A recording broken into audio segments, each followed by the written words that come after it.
Olá, meu amigo e minha amiga. Muito obrigado por você estar aqui no nosso Portal do José. Hoje para mais um encontro em meio a essa atmosfera que tomou conta de todos nós, em função daquilo que nós estamos vendo, que nós estamos acompanhando, acontecer no estado do Rio Grande do Sul, atingindo o povo gaúcho. Como em todas as tragédias, sociedades sempre fazem reflexões sobre as causas desses acontecimentos e o que se pode, o que se deve fazer para evitar que eles voltem a se repetir. Infelizmente, nesses momentos, sempre há uma emoção que toma conta das pessoas e que faz com que a racionalidade, às vezes, escape entre os dedos. E no Brasil hoje nós temos uma situação complicada adicional que a gente não tinha visto em outros acontecimentos parecidos no Brasil. Aliás, não teve nada parecido, né? Pelo menos no Rio Grande do Sul. Mas algumas situações podem ser comparadas sim. Como, por exemplo, o comportamento de uma parcela da sociedade brasileira em função disso que está acontecendo. No Brasil, em todas as tragédias, nós sempre tivemos mobilizações. Ninguém nunca levantou questão política para se prestar solidariedade ao povo. Simplesmente o povo se mobilizava no Brasil e tentava fazer alguma coisa. Mas nesse momento nós temos um fator adicional que distorce muitas coisas, como, por exemplo, o mau caratismo, a vigarice, o oportunismo político que não está nem aí para as pessoas e para os danos que todo o povo gaúcho está sofrendo. As pessoas simplesmente perderam qualquer contato com esse sentimento nobre que os seres humanos aqui no Brasil sempre cultivaram, que foi o de empatia, que é essa capacidade de você se colocar no lugar do outro para poder sentir aquilo que a pessoa está sentindo, né, e tentar de alguma maneira, né, fazer alguma coisa para minorar aquela questão. Isso ficou muito evidente no período da pandemia aqui no nosso país, onde certamente você se horrorizou, você se assustou em ver pessoas que você conhecia e que de repente estavam indiferentes à morte, ao descaso, ao comportamento criminoso daquele que deveria ser o principal gestor da nação, que foi a figura do ex-presidente da República, o inelegível e agora adoentado, né? Eu vou conversar com vocês e trazer aqui algumas imagens muito importantes, né, que mostram que, além desse episódio que nós estamos vendo nesse momento, nós temos que avançar em algumas reflexões para poder entender e para poder ajudar que elas não se repitam mais aqui no Brasil e que, se acontecer alguma situação semelhante, que a gente tem alguns antídotos, alguns remédios, né? Só não tem remédio para a doença da alma, mas essa também a gente vai tratar aqui no nosso papo de hoje. Antes de mais nada, quero convidar você que está chegando agora ao nosso portal e não nos conhecia, para que você se inscreva aqui conosco, conheça também os nossos outros vídeos. Se você gostar, compartilhe e recomende, não se esqueça. Dê o seu joinha, mande seu comentário e, se puder, se inscreva também aqui no nosso clube de membros. Você que é muito bem-vindo e muito bem-vinda. Bom, gente, começando aqui por um fato inusitado, né?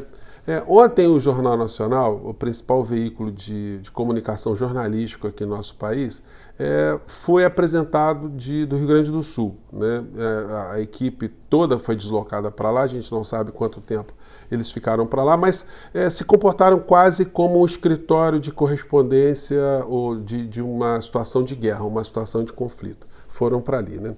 Isso é uma coisa positiva. Eu que sou muito crítico aos grandes veículos de comunicação, sou William Bonner, que é o diretor-geral de jornalismo ali do Jornal Nacional, enfim. Mas nesse ponto foi muito interessante, né? Eles fizeram aqui a abertura, se você não viu, vou colocar só um trechinho aqui, vamos lá.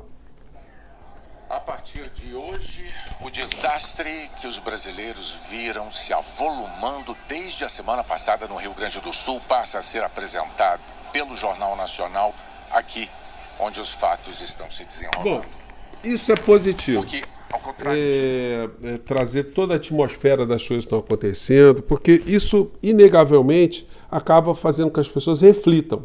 Por que é que essa situação aconteceu?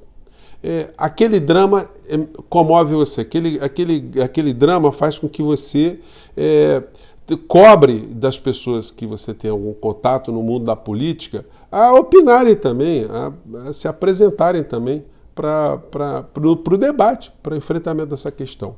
Mas, infelizmente, o jornalismo, não só no Brasil como no mundo, eles tratam de algumas questões de forma muito superficial na medida que eles atuam sobre o problema. Olha, está acontecendo enchente, as pessoas estão morrendo, está acontecendo desabamento aqui, tá?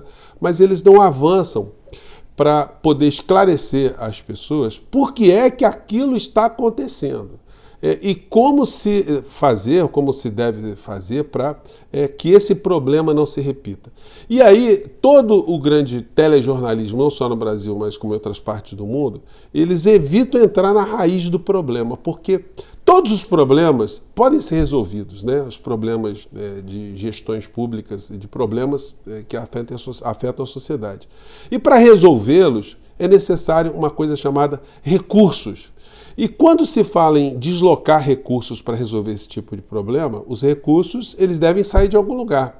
E o Brasil tem recursos? O Brasil tem recursos, mas uma grande parcela dos recursos do povo brasileiro são carreados para um buraco negro que a gente não sabe que buraco é esse, que está relacionado a dívidas, que nós não sabemos que dívidas foram essas, a que se prestaram, ao que resolveram e o que estão resolvendo.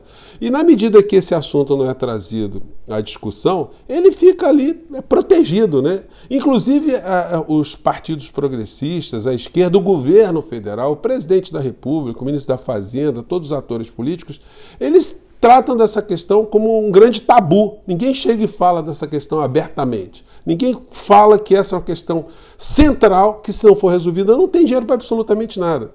O Rio Grande do Sul vai sobreviver, ele vai se reerguer. O povo gaúcho vai se reerguer. Agora, serão necessários muitos recursos para ajudar que essa situação seja minorada. Da onde virão os recursos? Vão se remanejar recursos da saúde, da educação, do saneamento básico, da habitação, da cultura? Da onde? Simplesmente vai se tirar dinheiro da sociedade e vai se preservar dinheiro de pagamento de juros para banqueiro, de uma situação que a gente não discute. Enfim, essa é uma questão central, né? Então, os telejornais eles apresentam uma situação superficial, mas se mergulharem nas questões, vão ter que chegar até o orçamento público da nação, o orçamento da nação. E aí a coisa fica complicada para eles, porque eles são sempre favorecidos em função desse sistema econômico que cada vez mais faz com que quem está ganhando muito dinheiro continue a ganhar muito dinheiro.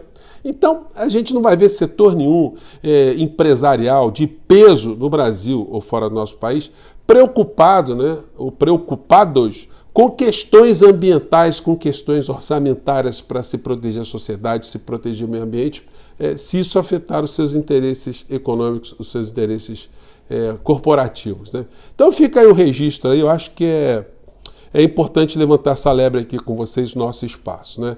Ontem, a gente vai fazer uma ligação aqui com a falta de empatia, né, dessa gente toda no meio dessa história, dessa gente do campo da extrema-direita.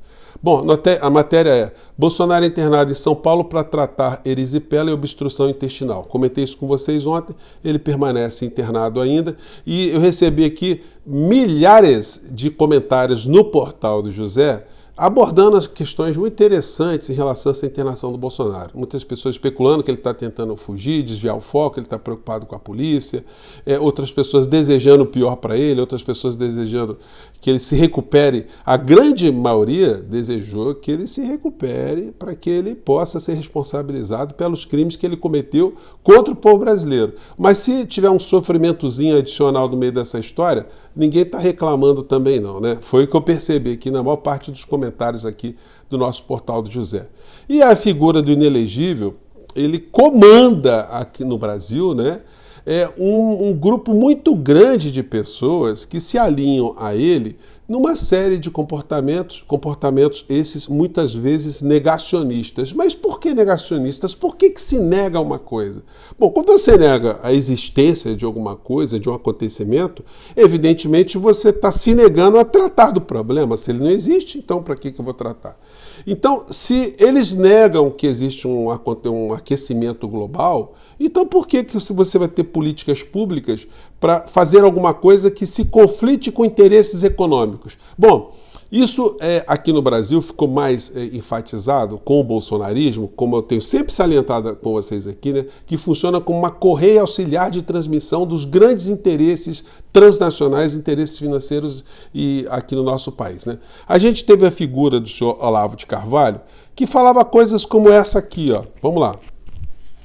E trouxeram à luz a vigarice, toda a montagem de falsas provas articulada por climatologistas de renome internacional para dar uma sustentação, tradição científica, a essa coisa do aquecimento global, e não só aquecimento global, mas a teoria das causas humanas do aquecimento global. Então, ele dizendo aqui que estudo não existe, que estudo era vigarista, o aquecimento global não existe, e que estudo era coisa da esquerda, porque queria estabelecer no planeta um governo global, um governo sem nação, né? Essas coisas assim que essa gente acreditou, mas que a gente via na fala do ex-presidente da República, satanizando as pessoas que se dedicam ao estudo de questões relacionadas ao meio ambiente, porque ele no Brasil quis liberar geral para madeireira, para desmatamento, para garimpo, e ele no começo do governo dele, ele baixou um decreto para deixar que terras indígenas fossem invadidas por esses interesses, né? E já previa que ambientalistas iriam reclamar dessa situação. Na ocasião, ele disse o seguinte em relação a ambientalistas. Deixa eu mostrar aqui para vocês, vamos lá. Depende do parlamento. Vão sofrer pressões dos ambientalistas? Esse pessoal do meio ambiente, né? Se um dia eu puder, eu confino-os na Amazônia, já que eles gostam tanto do meio ambiente. E deixe de atrapalhar os amazônicos aqui, de dentro das áreas urbanas. Então, gente, não tem a menor dúvida do comportamento dessa criatura, né? A que interesses eles estavam se prestando. O Dudu Bananinha publicou aqui a foto do papai dele, internado, né? Que é uma coisa que eu comentei aqui com vocês, gente, é a falta de pudor absoluto, né? É quase a inversão da lei de Darwin, que previa que as espécies evoluem. No campo do bolsonarismo, a prova cabal que a espécie pode evoluir, pode andar para trás, né? Porque os filhos conseguem ser piores do que os pais. Como é que publica uma foto dessa aqui, né? Do pai com a perna de fora, enfim. E foi mais além, né? Colocou aqui, agora eles estão atrás da Madonna, né? Aqui atrás do show da Madonna, fazendo crítica, tanta coisa para criticar, e eles atrás da Madonna inventando mentiras. E sempre com um aspecto de sexualidade no meio dessa história. Disse ele aqui no post dele. Então quem é taxado de homofóbico é porque defende gay. Está tudo certo. E aí no show da Madonna, ele disse aqui, além de tudo, o público gay venerando Che Guevara, famoso assassino de gays. É uma coisa, não tem outro assunto não, cara, você não consegue se preocupar com pessoas de carne e osso, enfim, é a formação que ele recebeu em casa, né? Não é por outra razão. E aí é o seguinte, a cereja do bolo da canalice, aí ele coloca aqui uma postagem totalmente fora do contexto de hoje. Exceto por helicóptero enviado pelo Uruguai, Lula não tem articulação internacional para ajudar na calamidade do Rio Grande do Sul. A Argentina de Milei já ofereceu apoio. Puxa vida, que apoio. Eles estão passando mais problemas do que a vã filosofia pode imaginar, né? Depravados mentais petistas priorizam política ao povo. Cadê Itamaraty, ONU e OEA? Ô Dudu Bananinha, você é ignorante, é mau-caratista, você tem algum problema mental muito grave, né, que você precisa de tratamento, é tudo isso junto. O que tem a ONU, a OEA, o Itamaraty a ver com enchente, com catástrofe no Rio Grande do Sul, né? Bom, ou estaria Lula esperando apoio do Hamas? Gente, isso é o suprassumo da pilantragem que eu mostrei para vocês. Ele coloca isso aqui, ó, que tem a ver uma coisa com outra. Grupo terrorista palestino Hamas parabeniza Lula por vitória nas eleições. Vocês estão vendo só como é que é uma gente ficou adoecida, né? E aí é o seguinte, a gente vê o Nicolas Ferreira publicando um vídeo aqui. Um adolescente que está lá também me enviou no direct e me confirmou o que está acontecendo. Alguém mais confirma isso? É uma acusação muito séria, tenho visto diversas outras sob autoridades locais também. Então ele diz o seguinte, né? Olha, eu não sei se é verdade, tá? Mas eu estou publicando assim mesmo. Aí o que acontece? A mentira fica difundida, todo mundo é sequestrado por esse tipo de comportamento, depois a verdade aflora, mas aí não adianta, né? Aí ele diz, não, eu não disse mentira, apenas republiquei algo que estava rolando nas redes, né? É a pilantragem. O que ele publicou? Vamos lá, essa adolescente aqui. Eu sou voluntária aqui na Caçol em Canoas. Tô aqui desde ontem, fui embora às 5h40 da manhã, tá, gente? Voltei hoje pra ajudar aqui. A gente recebeu muita doação do estado todo.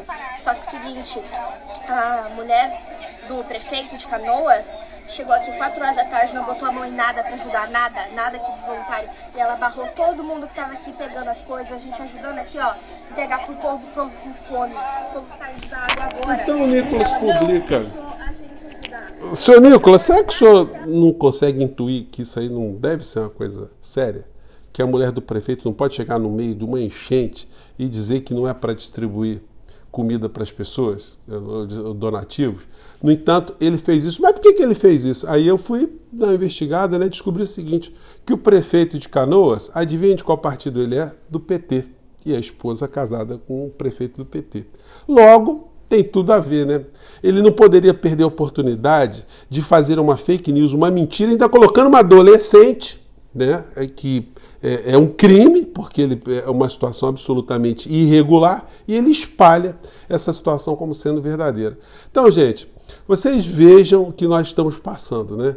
Nós vamos superar essa história, o Rio Grande do Sul vai superar essa história, serão necessários muitos recursos, e tomara que isso acenda algumas discussões sobre da onde virão esses recursos. Agora, as almas das pessoas de extrema direita que não estão nem aí para o que está acontecendo, estão mais a fim de arrumar confusão para quem está trabalhando nesse momento, enfim, são situações aí que vão gerar também outras reflexões. Gente, eu fico por aqui mais uma vez, mais tarde eu vou falar de coisas muito interessantes que dizem respeito a como pessoas no mundo estão lidando com essa história aqui no Brasil, né? Mais uma vez, muito obrigado também por vocês estarem aqui, estarem votando no nosso portal lá no IBEST, e vamos seguir em frente, tá bom? Um grande abraço, até lá. Tchau!